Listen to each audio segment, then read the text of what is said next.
Halo, jumpa lagi dengan saya, Patrisius Juwandono. Selamat tersesat di channel saya, namun saya berjanji saya akan menyesatkan Anda ke jalan yang benar.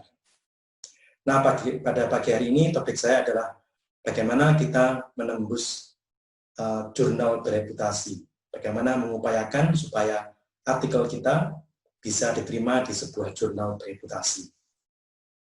Ya, menulis artikel, apalagi kalau itu untuk jurnal bereputasi yang terindeks Scopus, ya, tentunya bukan hal yang mudah. Nah, yang mau saya tawarkan adalah beberapa tips yang saya dasarkan pada pengalaman pribadi saya.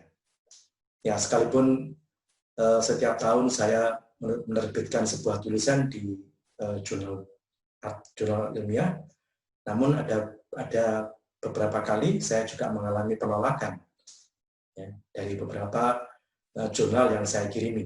Saya ditolaknya bukan pakai ditolak gimana, tapi ditolak mentah-mentah. Ya, tapi pengalaman pahit seperti itu menginspirasi saya untuk membagikan tips pada Anda sekalian, supaya Anda tidak melakukan hal yang sama. Atau setidaknya supaya Anda tahu bagaimana supaya artikel yang Anda kirimkan itu lebih punya prospek untuk dimuat. Jadi, jangan ikut nasib saya, dia tolak ya, tapi jadikanlah nasib Anda lebih baik.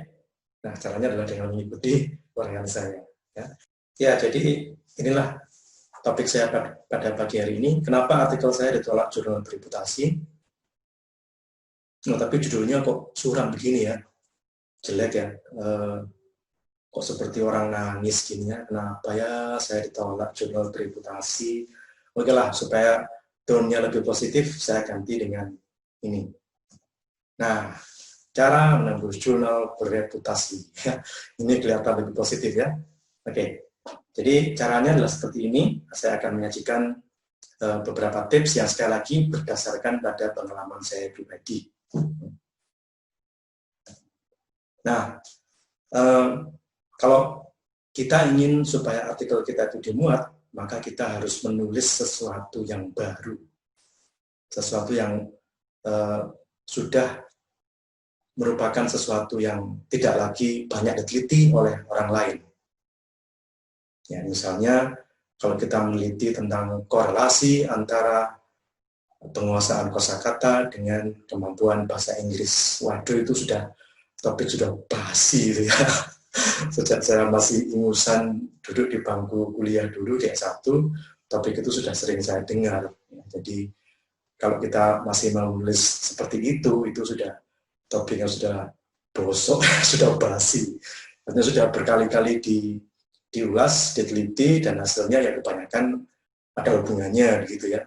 Jadi kita mesti menemukan sesuatu yang baru, sesuatu yang masih jarang dilihat orang, sesuatu yang masih jarang diteliti oleh orang lain. Ya. Bagaimana caranya? Ya, kita harus mencari topik yang sama dengan ide kita di jurnal-jurnal. Saya tidak akan menceritakan bagaimana mencari topik itu di jurnal-jurnal. Saya kira Anda semua sudah tahu ya, sebagai akademisi, sebagai dosen, dan sebagai mahasiswa, bagaimana caranya mencari artikel di jurnal lewat Mbah Google. Yaitu Mbah itu sakti sekali, dia bisa mengantar kita kemana saja. Nah, kita cari, misalnya kita tertarik pada satu ide. Katakanlah misalnya pembelajaran berbantuan komputer, misalnya. Nah, kita cari di situ. Computer Aided Language Learning, di kata kuncinya. Atau pembelajaran berbantuan komputer.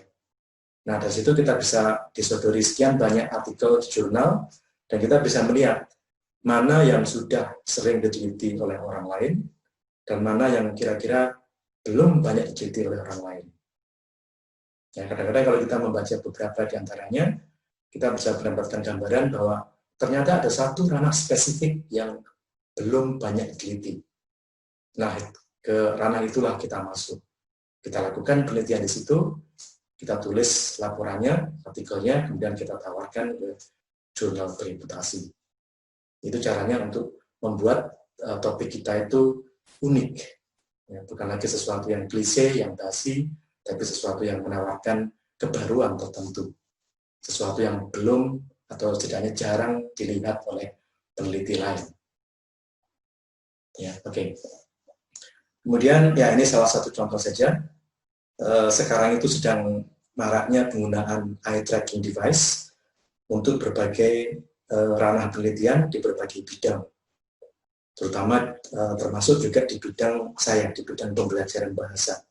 Jadi mulai banyak para ahli yang meneliti bagaimana mata pembaca itu, bagaimana mata para siswa itu terarah ketika mereka membaca satu bacaan, entah itu di hard copy-nya, di materi cetakan, atau di layar. Ya, jadi menarik sekali bagaimana mereka mengolah informasi ini, bagaimana mereka mendapatkan informasi tentang kemana mata para siswanya itu bergerak, mana yang titik yang paling sering difokuskan, dan mana yang paling jarang dilihat, dan bagaimana itu menggambarkan tingkah laku mereka ketika membaca dan memproses informasi di benak mereka. Ya, sangat menarik. Jadi kalau Anda tertarik, Anda bisa masuk ke ranah ini, tapi tentunya Anda harus punya sedikit modal ya, karena eye tracking device, alat untuk mengikuti gerakan mata itu juga tidak murah. Ya, barangkali kalau ada yang bisa dapat hibah penelitian, itu bisa digunakan untuk menyewa. Karena katanya nggak boleh membeli, jadi menyewa eye tracking device. Ya. Oke, kemudian alternatif berikutnya adalah kita melakukan pendekatan interdisipliner. Jadi kalau kita bergulat di bidang bahasa atau selama ini menjadi dosen bahasa, ya jangan menekuni bahasa doang. Gitu. Kita mulai melebarkan wawasan ke bidang-bidang lain. Sekali lagi saya contohkan salah satu mahasiswi saya di sastra Inggris di Universitas Madong yang rupanya kreatif sekali di bidang ini. Dia membuat satu apps yang mengajarkan kepada anak kecil bagaimana belajar matematika lewat bahasa Inggris. Dan itu apps itu dia buat dengan bekerja sama dengan teman-temannya dari DKV dan dari teknik informatika untuk membuat apps-nya. Nah, codingnya dilakukan oleh anak teknik informatika itu, desainnya dibuat oleh mahasiswa DKV, dan dia sendiri memproses atau mengolah materi pembelajarannya. Ya, luar biasa. Ini kalau dijadikan tulisan bisa sangat kaya itu. Ya. Karena semangatnya adalah semangat interdisipliner, nggak cuma ngajar matematika saja atau bahasa saja. Ide dari dulu ya kayak gitu. Tapi kemudian bagaimana kita menggabungkan itu dengan teknologi informasi. Dibuat desain yang menarik, kemudian dibuat coding, sehingga anak bisa belajar mandiri lewat gadget yang mereka gunakan sehari-hari. Wah, bagus itu. Itu bisa membuat, dari situ bisa dihasilkan beberapa artikel kalau mau. Ya. Oke, itu adalah yang pertama, jadi tulislah sesuatu yang baru. Kemudian ini juga yang saya alami, naskah saya ditolak karena tidak banyak dan tidak rigorous. Apa artinya tidak banyak dan tidak rigorous? Subjek saya terlalu sedikit, cuma beberapa belas orang. Ya. Nah, itu tidak menarik untuk seorang editor di jurnal bereputasi. Ya, nah kalau subjek cuma 15 orang gini ya, males dah, paling ya tidak bisa digeneralisasikan ke populasi yang lebih luas, yang lebih banyak, karena ya subjeknya cuma 15 ya. Kemudian rigorous artinya karena subjek saya cuma 15, maka saya tidak bisa memakai teknik statistik yang powerful. Ya, teknik statistik yang sederhana, yang non parametrik, sehingga tidak cukup powerful untuk bisa mengungkap kebenaran atau bisa menolak null hipotesis di situ, ya, sehingga ya memang tidak menarik untuk seorang editor berpengalaman di jurnal bereputasi, itu tidak menarik, makanya ditolak. Ya. Jadi bagaimana supaya Anda tidak mengalami nasib seperti saya? Ya, lakukanlah studi yang melibatkan banyak responden. Jadi kalau Anda melakukan penelitian, ya jangan cuma 10-15 orang, tapi kalau bisa ya lebih dari 30 orang, 40, 50, 100, nah itu lebih bagus lagi. Ya. Nah, kalau Anda bisa menggunakan subjek yang banyak seperti itu, maka Anda bisa menggunakan namanya statistik parametrik. Nah, statistik parametrik adalah statistik yang lebih powerful karena dia punya daya lebih kuat untuk menolak null hypothesis. Atau dengan kata yang lebih sederhana, bisa mengungkap hal yang lebih mendasar atau hal yang memang terjadi dalam satu penelitian, dalam satu desain eksperimental misalnya.